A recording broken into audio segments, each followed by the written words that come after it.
Salut tout le monde, bienvenue sur AOS Geeks. Dans cette vidéo, on veut vous présenter un nouveau type d'unité que Games Workshop vient d'introduire, soit les incarnations.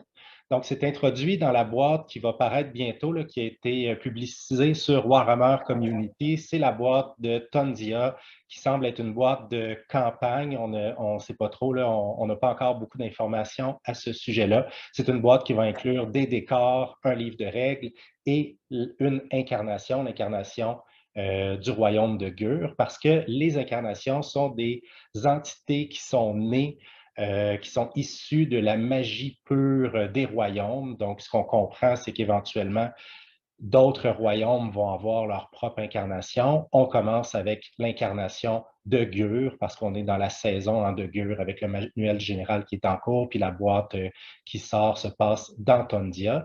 Petite doléance déjà, c'est une boîte qui est assez onéreuse, qui est assez coûteuse. Les prix qu'on a vus passer, qui ne sont pas officiels, semblent être autour de 200-250 $ canadiens, donc probablement assez près de 200 €. Donc, on parle d'un coût d'acquisition assez important.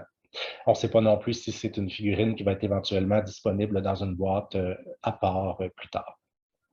Donc, comment fonctionnent les incarnations? En fait, donc, ça va être associé à un héros, ça va être un enhancement, donc au même titre qu'un artefact ou qu'un sort. Donc, c'est un enhancement qu'on va pouvoir donner à un de nos héros, donc un héros non nommé, et l'incarnation va être associée, bonded, avec ce héros-là. L'incarnation va faire partie de notre armée. On va devoir payer des points pour cette incarnation-là. Celle de Gur qui vient de publier quand même 400 points. On va y revenir. Ça fait en sorte aussi, la règle nous dit que lorsque les points de l'incarnation dépassent les points qui sont alloués normalement par les règles aux unités d'alliés, parce que les incarnations comptent comme des alliés, en fait, on va pouvoir l'inclure quand même. Donc, un petit peu comme Kragnos, qui est à 720 points, mais qu'on peut inclure dans notre armée, les éventuelles incarnations qui vaudront plus de 400 points pourront quand même être jouées en alliés. Cependant, si on choisit de jouer une incarnation, on ne pourra pas inclure d'autres alliés dans notre armée, donc il y a un choix à faire à ce moment-là.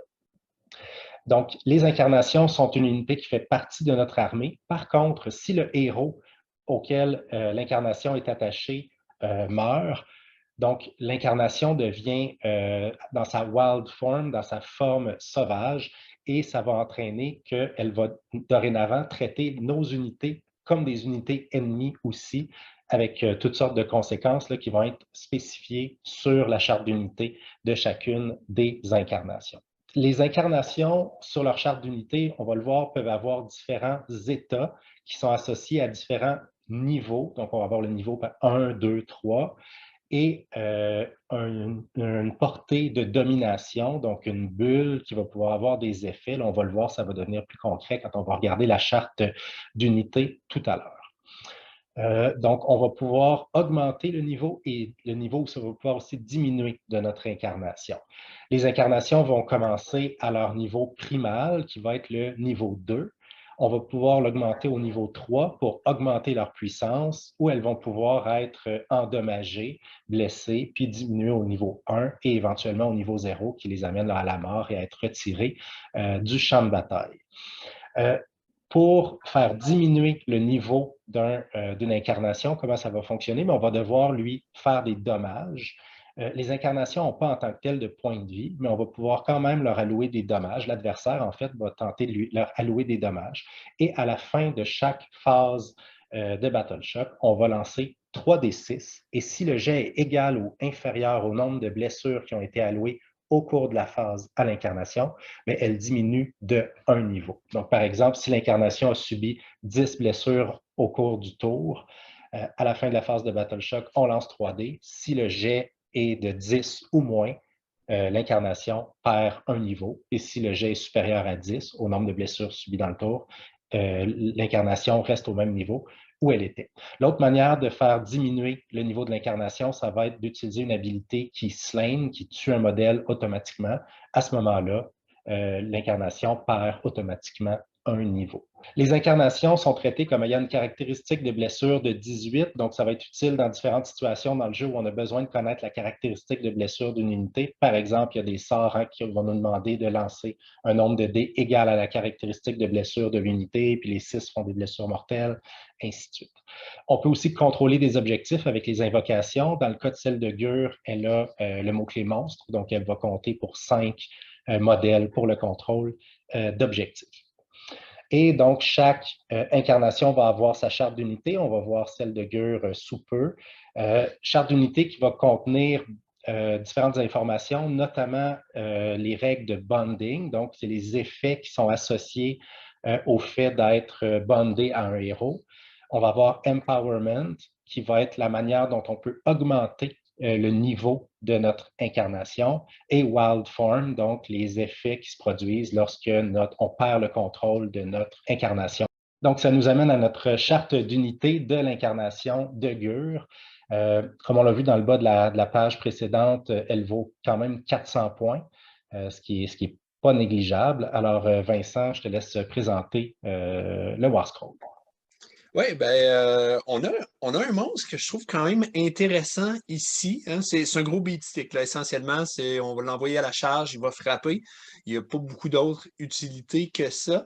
Mais on va voir que ça cogne quand même bien. Puis pour certaines armées qui n'ont pas accès à beaucoup de blessures mortelles ou des grosses attaques avec du Ren, pourquoi pas? Alors, premièrement, on commence avec une bravoure de 10. C'est un modèle unique, ça n'aura pas beaucoup d'influence. 12 pouces de mouvement, ça c'est intéressant, c'est 12 pouces de mouvement flying avec le mot-clé vol. Et une sauvegarde d'armure de 4+. Donc, quand même, somme toute assez fragile. Il va manger des blessures, puis sur 3d6 à la fin, à la phase de Battle Shock, on pourrait le perdre, ou du moins on pourrait le faire baisser d'un niveau. Mais ce qui est intéressant, c'est que justement, les probabilités de le perdre en un tour sont quand même très, très faibles. Pour le perdre en un tour, il faudrait que l'adversaire ait un sort qui le détruit automatiquement, plus lui fasse suffisamment de blessures et qu'on rate le 3d6. Alors, on a une mécanique un peu similaire à Lord Croak aussi, qui subit des blessures puis qui doit rouler à chaque tour. Mais là, ici, c'est plus difficile de le perdre en un tour, donc on a des bonnes chances de réussir à l'envoyer au combat. Alors, si on regarde son profil, c'est 6 attaques, 3+, 3+, -2, 2. Et le nombre d'attaques, on va ajouter aussi son niveau. Donc, on commence au niveau 2. Donc, c'est 8 attaques finalement pour commencer. 3+, 3+, -2, 2. Et 3 attaques, une attaque plus 2, 3+, 2+, -3, 4. Fait qu'on a des attaques à -3. C'est là que je disais que c'est intéressant pour des armées. Moi, j'ai tout de suite pensé au Night Hunt. Je pense que ça peut assez bien se peindre pour s'agencer avec un thème Night Hunt, par exemple. On n'a pas beaucoup d'attaques à Rennes -3. En fait, on n'en a pas du tout avec les Night Hunt, je ne me trompe pas. Là, on a un monstre, ce qu'on n'a pas non plus avec les Night Hunt, qui va avoir des attaques à Rennes -3. Ça fait un bon profil de dégâts. Là. Ça fait une créature qui, pour 400 points, quand tu es au niveau 2, elle va faire du 8 de dommages contre du 2+, ou du 12-13 de dommages contre du 4+. C'est tout à fait respectable comme ratio. C'est un ratio qui est vraiment bon pour une créature de 400 points. Puis, quand tu es Empower, si on réussit à augmenter d'un niveau, on va voir comment on peut faire ça dans un instant, ça va être du 10 de dommages contre du 2+, voire du 15-16 de dommages contre du 4+. Ça commence à cogner très, très fort pour 400 points. Là. Fait que c'est vraiment un bon beat stick qui va peut-être pallier à certains manques dans certaines armées. Ce qu'on peut déplorer, par exemple, c'est ce que tu as dit, c'est que ça va être un peu pay to win, où on va faire du kit bash pour le jouer parce que c'est pas tout le monde qui a les moyens et qui a envie de se payer une grosse boîte avec des pièces de terrain qui ne serviront peut-être pas pour avoir un seul modèle à l'intérieur de la boîte. Ensuite de ça, on va commencer peut-être avec le Empowerment, sa première habileté. Comment est-ce qu'on fait pour le faire monter de niveau? Il y a 2 façons essentiellement de faire monter de niveau. La première façon, c'est si lui-même tue un monstre, s'il réussit encore à corps à tuer un monstre, on va gagner un niveau de plus. Gagner un niveau de plus, c'est pas banal, ça veut dire 2 attaques de plus, hein, une sur chacune de ses lignes d'attaque. Mais en plus de ça, lui faire gagner un niveau de plus, ça veut dire qu'il survit au moins un tour de plus, parce que là, l'adversaire est obligé de lui faire des dommages, puis qu'on rate notre 3d6, un tour de plus. Donc, si on réussit à l'envoyer contre un monstre, puis tuer un monstre, c'est vraiment excellent. L'autre façon de le faire monter de niveau, on va le voir plus bas, c'est qu'il y a un Monstrous Rampage particulier. S'il est à 3 pouces, d'un Endless Spell ennemi. On ne peut pas le faire sur un de nos Endless Spell parce que sinon, on le nourrirait avec nos propres Endless Spell puis il serait un peu immortel. S'il finit à 3 pouces, sa charge à 3 pouces d'un modèle ennemi, d'un Endless Spell ennemi, il peut tenter de le dissiper. Puis s'il réussit à le dissiper en roulant 2d6 puis qu'il bat la valeur de lancement du Endless Spell, il va gagner un niveau. Sauf que s'il rate, par contre, il va baisser d'un niveau. Fait que c'est quand même risqué. Il va avoir un bonus à ce 2d6-là qui va être égal à son niveau. Dans le fond, s'il est au niveau de base, il va être à 2, donc un plus 2. Mais c'est quand même un petit peu risqué. Donc, 2 moyens pour le faire monter de niveau, le rendre plus fort et aussi le rendre plus durable. Je pense que sur le plan des Endless Spell, le Monstrous Rampage, ça n'arrivera pas si souvent. Il y a actuellement très peu de sorts persistants qui sont joués, à tout le moins dans la scène compétitive. Là, on en voit très, très peu. Donc, il va vraiment falloir miser sur détruire des monstres pour le faire monter de niveau. Mais ça, on en voit pas mal. Fait que c'est très, très possible. Puis il cogne suffisamment fort pour tuer des monstres qui vont être à 3 ou plus ou 2 plus en termes de points de vie. Donc, il y a vraiment une mécanique, il y a une possibilité réelle de le faire monter. Ouais. Ensuite de ça, ce qu'on a, si on remonte un petit peu la charte, on a Banding. Dans le fond, c'est si on fait All-Out Attack dessus, on met l'habilité de commandement All-Out Attack dessus, nos unités alliées qui sont engagées au corps à corps et qui sont à 10 pouces ou 12 pouces de lui, dépendamment quel est son niveau, vont gagner aussi All-Out Attack si elles n'ont pas déjà reçu une autre habilité de commandement. Donc, c'est intéressant, on fait l'habilité de commandement sur lui.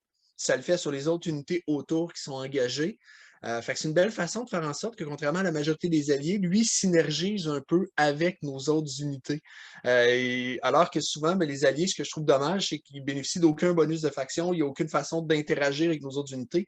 Là, ici, on a une petite interaction. À noter évidemment qu'OBR ne pourra pas utiliser ça parce qu'il ne veut pas donner l'habilité All-Out Attack. Parce que ça fait partie des choses que j'ai vues. Quand je l'ai vu, je disais, hey, OBR, ça pourrait être intéressant, mais malheureusement, cette habilité-là ne pourra pas être jouée. Non. Puis le rayon, quand même, est bon. Là, on parle de All-Out Attack qui va s'appliquer à toutes nos unités entièrement à 10, voire à 12 pouces, minimalement à 8 pouces. Donc, c'est vraiment une belle bulle. Puis, si on se fie aux images qu'on a vues, le socle est assez grand. Fait qu'on risque d'avoir un rayon d'action qui est quand même bien. Ça va être un CP bien dépensé. En plus de ça, dans le banding, si jamais c'est un héros sorcier qu'on a attaché à cette incarnation-là, notre héros sorcier, s'il est à portée, s'il est dans la bulle de l'incarnation, va bénéficier d'un +1 au lancement de sort, dissipation, unbinding. Donc, en début de partie, s'il est proche, ça pourrait être intéressant. Il y a plusieurs sorciers qui aimeraient ça avoir un +1. Puis on paie, oui, évidemment, 400 points pour le +1, mais avec le 400 points, on a un monstre qui peut faire certaines tactiques de bataille, qui va pouvoir frapper. Ensuite de ça, ce qu'on a, s'il devient Wild Form, ce qui va arriver, c'est qu'il va gagner +1 à Seat Roll, donc il va gagner encore plus fort.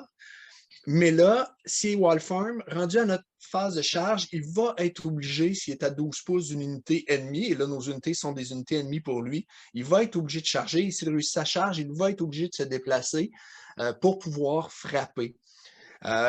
Ça ne me semble pas un désavantage si gros que ça. Je m'explique. En fait, c'est très, très désavantageux si l'adversaire fait une Alpha Strike qui tue le héros avec lequel il est attaché. Et là, on se retrouve avec cette créature-là qui est dans notre zone, derrière peut-être nos cordons, puis là, qui va venir massacrer notre armée. Je veux dire, c'est un scénario catastrophique. Donc, si on le joue, on va peut-être vouloir mettre notre héros en deep strike si possible pour pas qu'il puisse se faire toucher.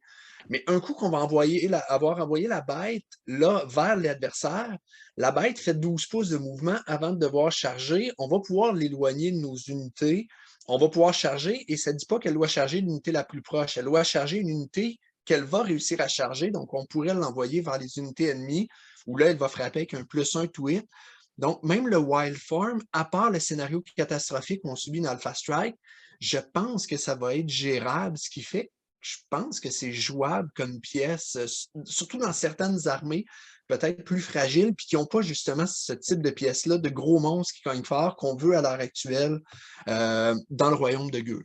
Je pense que tu as tout à fait raison. Là. On peut voir des armées le choisir de le jouer et des armées aussi qui ont accès à des bons sorts, mais qui n'ont pas accès à des bonus pour lancer ces sorts-là.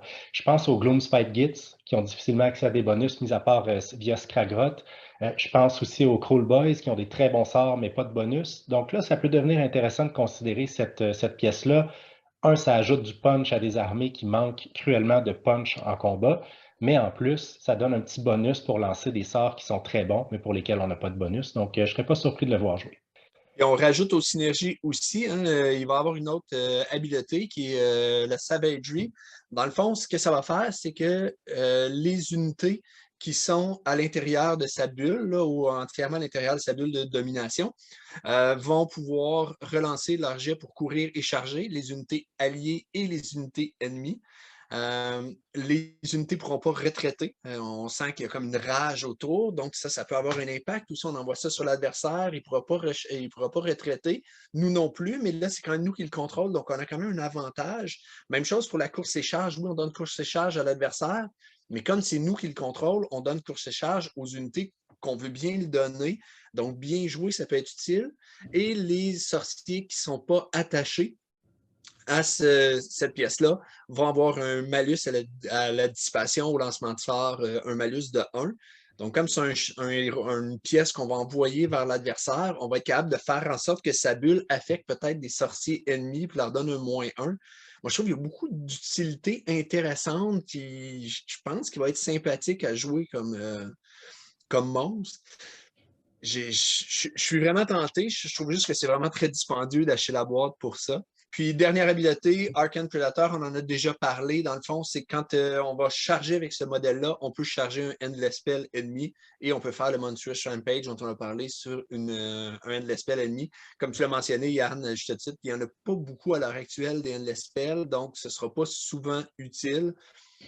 Mais bon, on a cette habileté-là de plus, là, qui est un outil de plus dans notre boîte à outils, comme on se plaît à dire. Écoutez, moi, je trouve ça intéressant. Il n'est pas trop fort parce que c'est le danger, je trouve, d'une incarnation que toutes les armées pourraient jouer. Si c'est trop fort et trop bon pour son coin en point, le problème, c'est que ça va se retrouver à être joué dans presque toutes les armées. Mais il n'est pas trop mauvais non plus. Fait qu'il y a des armées pour lesquelles ça va être intéressant de le jouer. D'autres armées qui ont déjà plein de synergies n'auront pas les 400 points pour rentrer l'incarnation. Donc, je pense que je ne serais pas surpris d'en voir, même sur des tables compétitives, peut-être pas dans les grosses armées du top tiers qui, elles, ont déjà des ressources incroyables, puis 400 points dépensés pour ça, c'est 400 points de moins pour des unités qui sont déjà plus fortes, peut-être. Mais je pense que dans les tournois, il y a des gens qui vont s'amuser à l'amener dans des armées qui sont peut-être un peu moins fortes, puis qui vont vraiment bénéficier d'un héros qui cogne. Ouais, je Pas pense d'un que héros, mais d'un monstre qui cogne. Oui, je pense que l'habileté qui fait en sorte qu'on ne peut pas retraiter, se replier quand on est à l'intérieur de la bulle de domination, je pense que ça va être très, très fort parce qu'on se rappelle que c'est un modèle qu'on ne peut pas, ou en tout cas difficilement, tuer en un seul tour. Donc, à ce moment-là, ça va permettre de geler sur place une ou plusieurs unités adverses pendant un tour, 2 tours, 3 tours, avec une incarnation qui cogne quand même très fort au corps à corps, comme tu l'as dit. Donc, il y a des éléments tactiques ici qui vont pouvoir être utilisés, là, empêcher l'autre de se replier alors qu'il ne peut pas nous détruire si facilement. Ça va être, il y a des belles choses à faire avec ça. Donc, on est curieux de savoir, vous, ce que vous pensez de cette ce nouveau type d'unité-là. Est-ce que vous trouvez que c'est une belle addition au jeu? Est-ce que vous prévoyez l'acheter, le collectionner? Est-ce que vous avez des idées aussi pour le kit bash, donc pour le construire ou le convertir à partir de d'autres modèles? Parce que pour l'instant, ça va être plutôt difficile et onéreux de se le procurer. Laissez-nous ça savoir en commentaire. Comme toujours, si vous avez apprécié, laissez-nous un petit pouce en l'air. Et sur ce, bon wargame!